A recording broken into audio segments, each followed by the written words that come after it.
तो आपको बात बताते हैं। बुध शुक्र पृथ्वी मंगल, देखो बुध है तो शुक्र है, ठीक है, बुध है शुक्र, ठीक है, पृथ्वी मंगल में है, ठीक है, बृहस्पति जहाँ है वहाँ शनि है, ठीक है, बृहस्पति और शनि, अरुण वरुण। अब कौन सुना रहा है मुझे? और मंडल में पृथ्वी।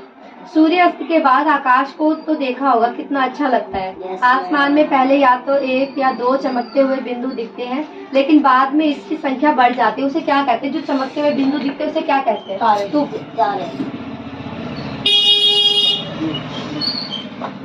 ठीक है, तो जो चमकते हुए बिंदु होते हैं उसे क्या कहते हैं? हम तारे।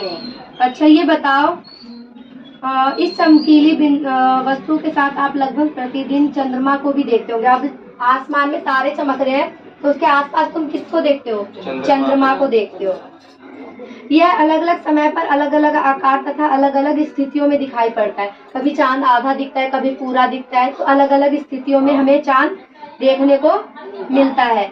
आप पूर्ण चंद्र को लगभग एक महीने में एक ही बार देखते हो। पूरा चंद्रमा अगर पूरा जो दिखता है वो सिर्फ महीने में एक बार दिखता है, उसे क्या कहते हैं? यह पूर्ण चंद्रमा वाली रात या पूर्णिमा होती है, ठीक है। जब पूरा चांद निकला होता है उसे क्या कहते हैं?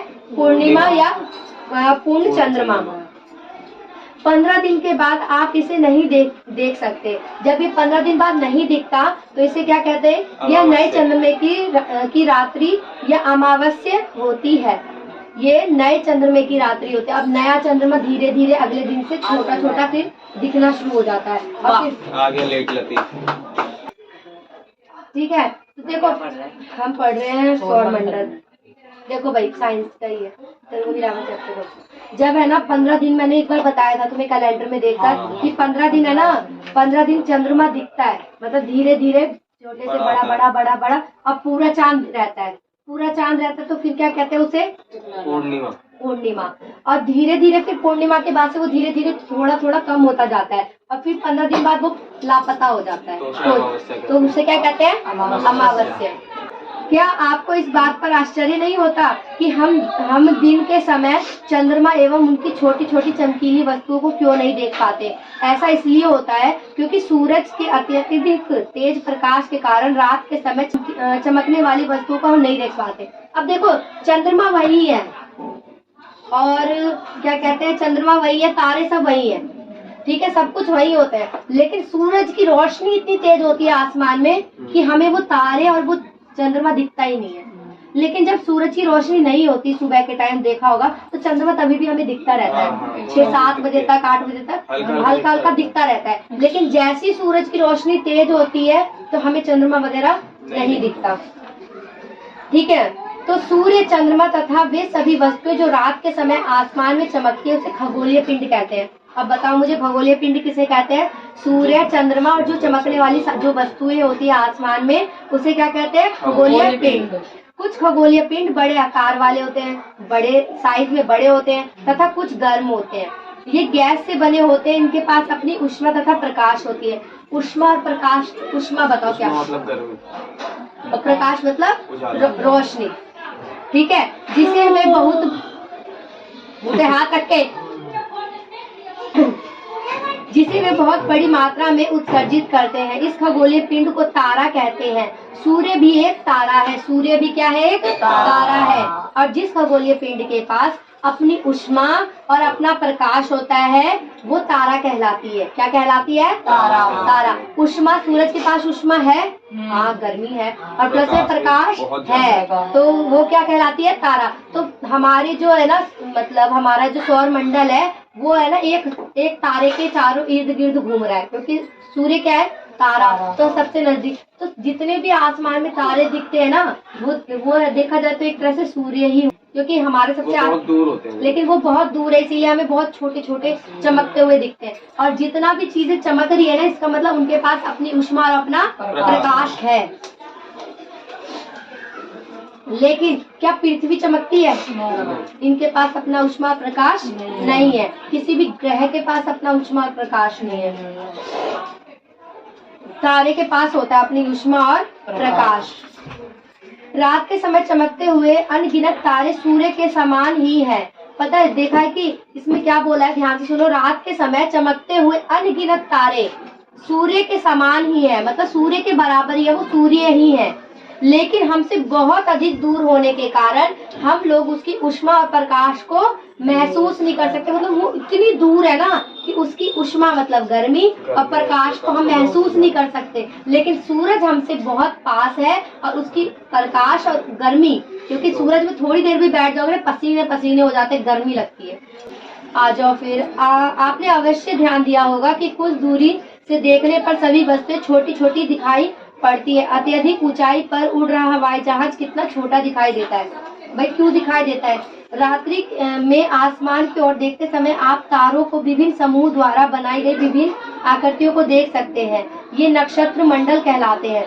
ये है ना ध्रुव, और हाँ ध्रुव तारा भी होता है आसमान में, जो सबसे ज्यादा चमकता है। तो भाई जो आकृतियां बनती है ना उसे नक्षत्र मंडल कहते हैं, जो उसमें आकृति हम बना लेते हैं। ठीक है, बहुत आसानी से पहचान में आने वाला नक्षत्र मंडल है सप्तऋषि।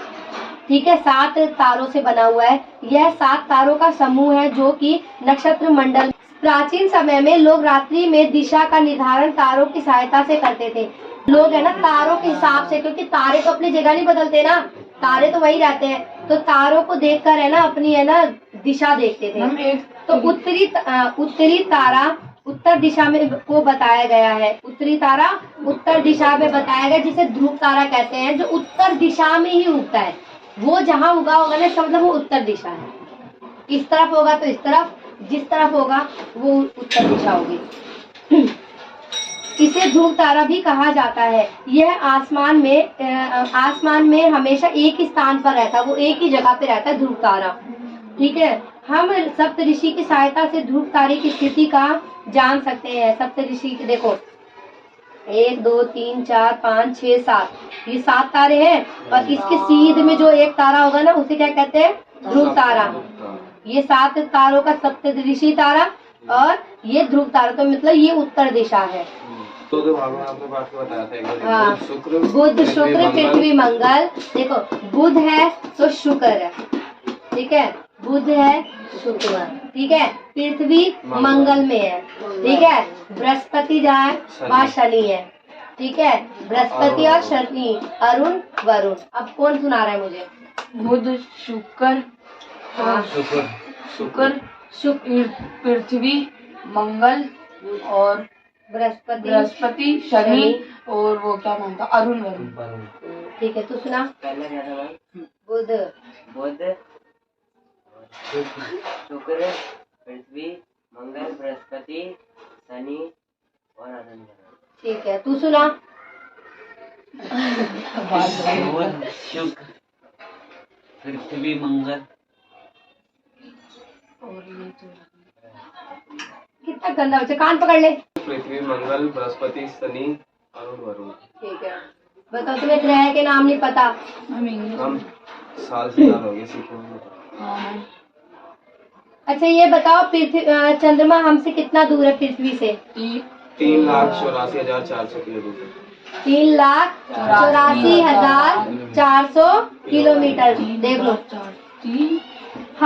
हमारी पृथ्वी के पास केवल एक ही उपग्रह है। उपग्रह किसे कहते हैं? जैसे मैं पृथ्वी हूँ और चंद्रमा है, तो चंद्रमा हमारे चारों तरफ घूम रहा है, तो वो हमारा क्या हुआ? उपग्रह। क्या हुआ? उपग्रह। ठीक है, तो हमारी पृथ्वी के पास केवल एक उपग्रह है, चंद्रमा। इसका व्यास पृथ्वी के व्यास का केवल 1/4 है। पृथ्वी का मतलब पृथ्वी इतनी है ना, तो इसको 4 फोल्ड कर दो। हमारी पृथ्वी के पास केवल एक उपग्रह है, चंद्रमा। इसका व्यास मैंने बताया था ना, प्यास, जो एक अगर वृत्त बनता है उसका पूरे लाइन से लाइन, एक लाइन से दूसरी लाइन तक मिलाते हैं, उसे बीच से बीच, उसे क्या कहते हैं? व्यास।